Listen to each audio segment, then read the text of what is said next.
संस्कृत भाषा के सभी विद्यार्थियों का आज ऑनलाइन कक्षा में स्वागत है। आज हम मत्स्य विश्वविद्यालय के बीए पाठ प्रथम वर्ष के प्रथम प्रश्न पत्र दृश्य एवं श्रव्य काव्य के अंतर्गत पाठ्य पुस्तक स्वप्न वासव दत्तम के पात्र और कथा वस्तु पर चर्चा करेंगे। स्वप्न वासव दत्तम महाकवि भास का प्रसिद्ध नाटक है। स्वप्न वासव दत्तम में 6 अंक हैं। यहाँ उदयन और वासव दत्ता के प्रणय की कथा का वर्णन है। स्वप्न वासव दत्तम का प्रधान रस श्रृंगार है। स्वप्न वासव दत्तम के 5वें अंक में स्वप्न दृश्य की घटना का वर्णन है। स्वप्न दृश्य की घटना के अंतर्गत नाटक के नायक उदयन सपने में वासव दत्ता को देखते हैं और उनसे प्रश्न करते हैं और छात्रों वासव दत्ता प्रत्यक्षतः उन प्रश्नों का उत्तर देती है। तो इस प्रकार से स्वप्न में देखी गई वासव दत्ता को आधार बना करके जिस नाटक का नामकरण किया गया है वो स्वप्न वासव दत्तम है। भास अपने स्वप्न दृश्य की घटना से इतने अधिक प्रसन्न है कि उन्होंने इस आधार पर नाटक का नामकरण स्वप्न वासव दत्तम ही कर दिया है। स्वप्न वासव दत्तम के पात्रों के चरित्र चित्रण की ओर हम चलते हैं। स्वप्न वासव दत्तम नाटक का प्रधान नायक है उदयन। उदयन वस देश के महाराज हैं। वस देश की राजधानी कौशाम्बी है। उदयन में नायक के सभी गुण विद्यमान हैं। उदयन धीर ललित नायक हैं, कला में सख्त हैं, विलास प्रिय हैं, उच्च क्षत्रिय कुल में उत्पन्न राजा हैं, गुरुजनों का आदर सम्मान करने वाले हैं, शूरवीर हैं और लोक मर्यादा का आचरण करने वाले सर्वगुण संपन्न राजा हैं। नाटक की प्रधान नायिका वासव दत्ता है।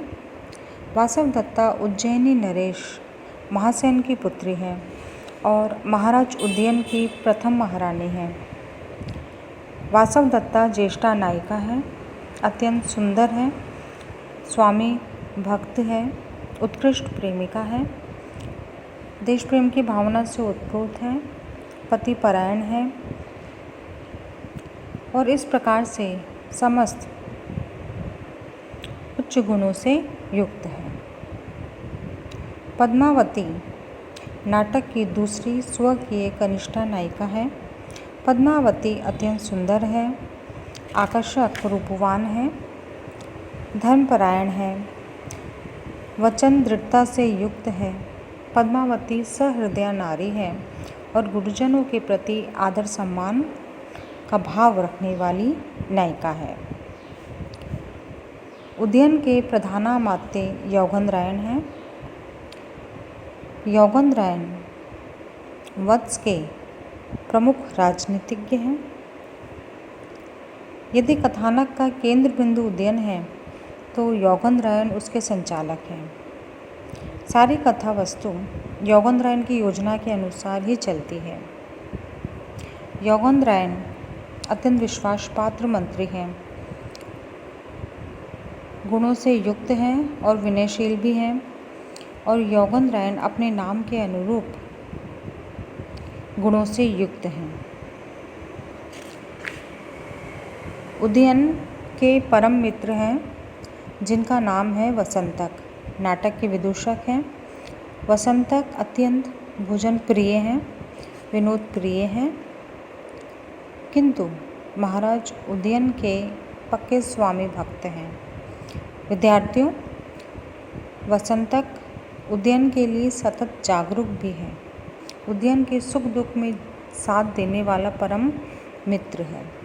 तो इस प्रकार से ये नाटक के प्रमुख पात्र थे। अब हम नाटक की कथा वस्तु पर चर्चा करते हैं।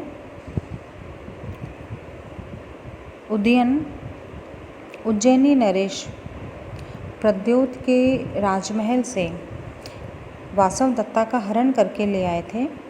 अपनी राजधानी कौशाम्बी में लाने के बाद वह उसमें अत्यधिक आसक्त हो गए और इस प्रकार से राज का जो समस्त कार्यभार था, संचालन था, वो मंत्रियों के हाथों में चला गया।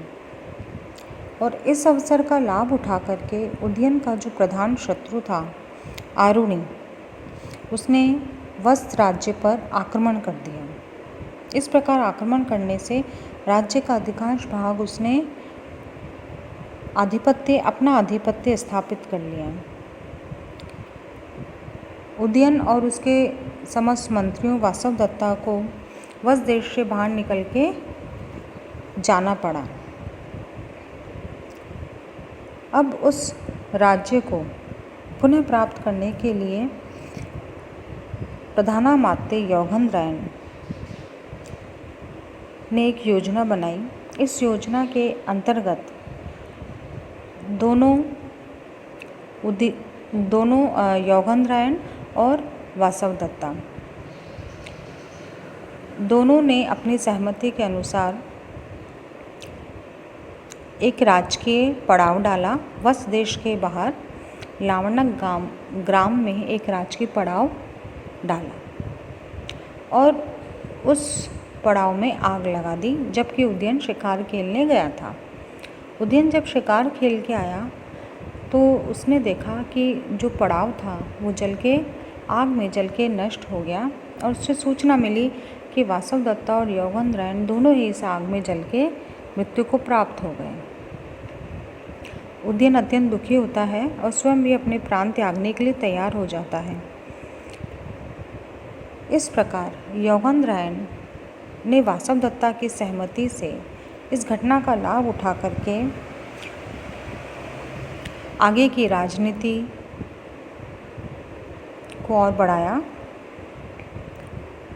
दोनों ही साधु के वेश में मगध की सीमा पर स्थित तपोवन के समीप पहुंचते हैं। वहां पर पद्मावती अपनी माता से मिलने के लिए आती है और यौगंधरायण अपनी योजना के अनुसार वासवदत्ता को अपनी बहन बताता है और ये कहता है कि मुझे आवश्यक कार्य है, इसलिए वासवदत्ता के रूप में इस सन्यासिनी को, मेरी बहन को आप अपने पास संरक्षण में रख लीजिए। और इस प्रकार से पद्मावती के संरक्षण में वासवदत्ता एक सेविका के रूप में रहती है और यौगंधरायण वहाँ से अपने कार्य के लिए चले जाते हैं। घटनाक्रम आगे की तरफ चलता है और उदयन और उनका मित्र वसंतक दोनों भी मगध के राज्य में प्रवेश करते हैं। वहाँ उदयन का पद्मावती के साथ में विवाह हो जाता है और इसी समय 5वें अंक में स्वप्नदृष्टि की घटना घटित होती है, जहाँ पर उदयन सपने में वासवदत्ता से प्रश्न करते हैं, किंतु वासवदत्ता उसके पास में ही होती है और वह उन प्रश्नों का उत्तर देती है। उदयन को आभास हो जाता है कि वासवदत्ता जीवित है और उसके आसपास ही है, किंतु वासवदत्ता तुरंत वहाँ से निकल जाती है और इस प्रकार वो स्वप्न दृश्य ही रह जाता है। घटनाक्रम आगे चलता है और फिर उदयन मगध नरेश की सेना का सहयोग लेकर के अपने अन्य मंत्रियों के साथ में आरुणि पर आक्रमण बोल देते हैं और इस प्रकार हुए अचानक आक्रमण से आरुणि घबरा जाता है और वो परास्त हो जाता है और वत्स देश पर उदयन का ही राज्य पुनः स्थापित हो जाता है। तो पद्मावती और पद्मावती के साथ में सेविका बनी वासवदत्ता सभी लोग अपने देश में पुनः आ जाते हैं। और फिर एक दिन घटनाक्रम आगे चलता है। राज्यसभा में वासवदत्ता के पीहर पक्ष से उससे मिलने व्यक्ति आते हैं और अपने साथ में वो एक चित्रपट लेकर आते हैं जिसमें वासवदत्ता और उदयन का चित्र बना हुआ होता है। और चित्रफलक को देख करके पद्मावती कहती है कि इसी प्रकार की एक महिला सेविका के रूप में उसकी सेवा में है। उसे तुरंत बुलाते हैं और वह वासवदत्ता होती है। और उसी समय योगेंद्रायण भी वहाँ उपस्थित हो जाता है और योगेंद्रायण कहता है कि हाँ, ये सारी योजना वासवदत्ता की सहमति से उसने बनाई थी और अब योजना बिल्कुल सफल रही है। उदयन को उसका राज्य पुनः प्राप्त हो जाता है। उदयन को वासवदत्ता भी पुनः मिल जाती है और इस प्रकार नाटक का सुखांत अंत होता है।